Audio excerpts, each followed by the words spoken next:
President Shagari ya aike ni Makka wajen sarkin Makka a lokacin da kan cewa za mu ga masallacin mu na Abuja wannan muna son taimaka wasu.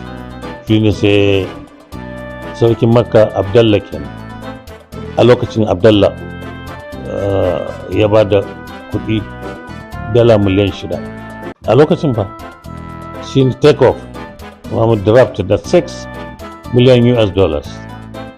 To sai shi Abdallah to kuma ana yi sa'a za a yi meeting din council na musulmin duniya shugabanni, sai ya ce na tsaya a wanke kabanin.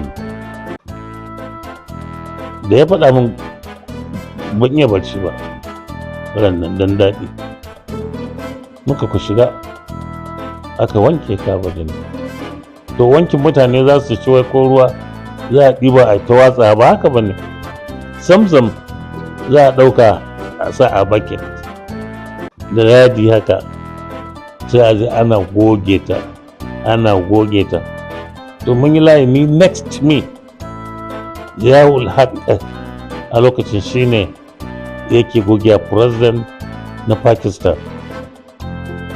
Ya wuce gona da iri, ma'ana ya ƙi ya bani. Na ce to ai nan da muke ciki ba wani president, wallahi ba wani abun nan. Sai na kwace yadin, na je na jika shi a bokitin, ni ma na zo ya ta duba na haka. Wato ni ba dan Pakistan ba ne. Na zo na goge na daɗa saukowa, na yi ɗawafi, na daɗa koma na shiga ta biyu, na daɗa wankewa.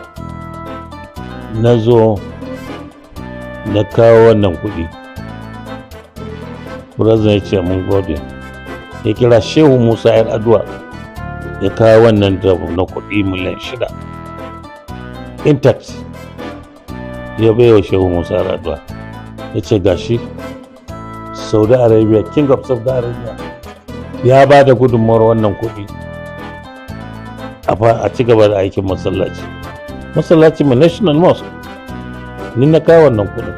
Banda musulmai, kowa na iya kai ziyaran hallaka kwarkwatan idanu a wannan masallaci, sai dai waɗanda ba musulman ba a bari su shiga lokacin da ake sallah. A yanzu kuma masallacin na iya goyon mutane sama da 25,000 a ciki da haraba lokaci guda. Tun da gwamnatin ƙasa ta dawo Abuja, sallolin Juma'a yakan kama daga 1995. A nan mafi yawan shugabannin Najeriya ke sallarsa ta Juma'a. Masallacin dai na da ɗakin karatu da shagunan saye da sayarwa, babban ɗakin taro, gidan saukar baƙi da makarantar koyon addini, duka all in one. Da akwai lokaci da na nuna muku yadda ake yi wa nufawa wankan shiga Abuja a nan. Masallacin miƙati ne ga mutanen Nasarawa. Shi kanshi Oga Kashim Shatima kafin a yadda da zamansa a Abuja, sai da ya zo nan ya yi sallah ya roƙi Allah, na gani ina so zaman bila. Me za ka yi a duniya wadda ya wuce aikin idan ba ka ce san barka? Ni siyasa ta yi min komai, saboda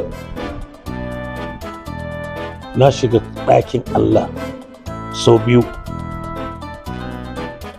Wannan ba ƙaramin alfarma ba ne, ka shiga ɗakin Allah Ka'aba. Sannan kuma na zo na shiga kabarin Annabi Muhammad sallallahu alaihi wasallam da hannuna, na taɓa abubuwan da ya amfani da su. Akwai su buta ta akushi, su abubuwa suna nan a ciki, na kuma taɓa su. A nan ne ba zan taɓa manta ba, gwamnan garin ɗan sarki ne, shine gwamnan Madina. Shagari aka ce Abuja, kuma ina san a duniyar zamani mu ne shagari ne na 6 a wadda aka buɗe kabarin annabi 6. To muka shiga, shi wannan gwamnan shi ne na ƙarshe a fitowa, yana ta kuka. Shi ne president ya tambayi me yasa yake kuka, ce bai taɓa shiga ba. Shi ne gwamnan Madina, wallahi bai taɓa shiga ba. An yi shi ma shagari alfarma da ya samu, shi abokin Fahad ne, Kinga Fahad. Alhaji Bello Mai Tama dan Yusuf Saddaunan Dutse, tsohon minista a gwamnatin marigayi Shehu Shagari, dan siyasar da Allah ya fara saka masa tun a duniya bisa aikin kyautata rayuwar al'umma.